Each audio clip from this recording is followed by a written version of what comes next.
আপনি তো আমার পুরো গল্পটাই শুনলেন না, আমি একটু বলি। ঠিক আছে, বলুন, শেষ করুন। আমার আমার বাবা মা দুজনে আলাদা বিয়ে করেছেন। আগে আমাকে অনেক ভালোবাসতো আমার বাবা মা, এখন আমাকে আগের মতো ভালোবাসে না। আমার মনে হয় কি আমার প্রতি তাদের ভালোবাসা কমে গেছে, আমার প্রতি তাদের টান কমে গেছে। আমার না মাঝে মাঝে মনে হয় কি পৃথিবীতে আমি একা, আমার এই পৃথিবীতে কেউ নেই।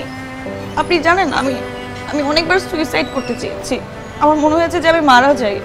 আমি একা কিভাবে থাকবো? ভালোবাসা ছাড়া কি মানুষ একা বাঁচতে পারে বলে?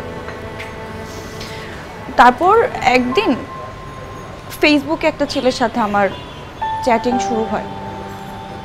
আমাদের দুজনের মধ্যে কখনো দেখা হয়নি, আমি ওই ছেলেটাকে দেখিনি, ওই ছেলেটাও আমাকে দেখেনি, কিন্তু আমাদের মধ্যে সবসময় কথা হতো। আমার ভালো লাগা শুরু হয় ছেলেটার প্রতি। কথা বলতে বলতে না আমি ছেলেটাকে অনেক ভালোবেসে ফেলি। আমাদের মধ্যে একটা সম্পর্ক তৈরি হয়। ভালোবাসাটা অনেক গভীর হয়ে গিয়েছিল। আমার মনে হয়েছিল যে এই ছেলেটা ছাড়া আমি বাঁচতে পারবো না, শুধুমাত্র এই ছেলেটাই এখন আমার সব কিছু। হঠাৎ একদিন এই ছেলেটা আমাকে বিয়ের জন্য অনেক চাপ দেওয়া শুরু করে দেয়। কি করব কি করব না বুঝতে পারছিলাম না।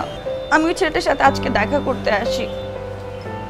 আসার পরে আমি ভেবেছিলাম যে ছেলেটা অনেক ভালো কেউ হবে, কিন্তু ছেলেটা সন্ত্রাসী ধরনের। ছেলেটা আমাকে জোর করে বিয়ে করতে চাচ্ছিল আজকে। আমি কি করব কিছু বুঝতে পারছিলাম না। কাছে দেখে একটা রেল স্টেশন, ওখানে এসে লুকাই। তারপরে তো আপনাদের সাথে এরকম একটা ইনসিডেন্ট হয়। তো আপনি এখন চলে যেতে চাচ্ছেন? জি, আমি তাহলে উঠি। আমি অন্য একটা ব্যবস্থা করে নিতে পারবো।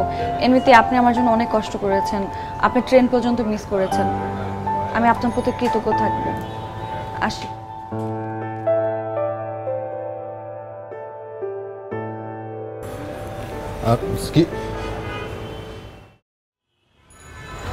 এক্সকিউজ মি,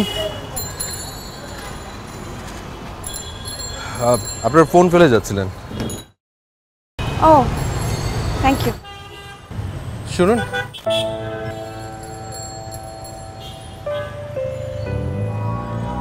আমি আপনাকে একটা ব্যবস্থা করে দিতে পারি যদি আপনার কোনো আপত্তি না থাকে। সত্যি বলছেন? আমি বেশি কিছুদিন সময় নেব না আপনার। আমি কয়েকটা দিনের মধ্যে একটা ব্যবস্থা করে ফেলবো। জাস্ট কিছু দিনের জন্য একটা শেল্টার চাই আমার। ঠিক আছে, আসুন আমার সাথে আসুন। আসুন, ভিতরে আসুন। ও ইয়ে বিলাল ভাই, এই যে আমি এগুলো একটু রেখে এসেছি ঘরে। আর ইয়েদেরকে ডাকবে, ওই যে হালিমার মা, রূপাকে ডাক। হালিমার মা। আচ্ছা, ওই উনি হচ্ছে আমাদের গেস্ট, ওর নাম তিতলি। তিতলি নাম। তো কয়েকটা দিন থাকবে এখানে, 3-4 দিন। একটু খাতির যত্ন করো, ঠিক আছে? একটু ভালো মন্দ কিছু একটা রান্না টান্না করো আজকে। আর ইয়ে আছে না ওই তামিনার রুমটা, হ্যাঁ ওখানে ওখানে থাকতে দাও। ঠিক আছে? বাজার টাজার আছে বাসায়? বাইরে বলবো না, বিলের বাইরে বলবো না। আপনার তো লাগেজ টাগেজ মানে কিছু নাই না?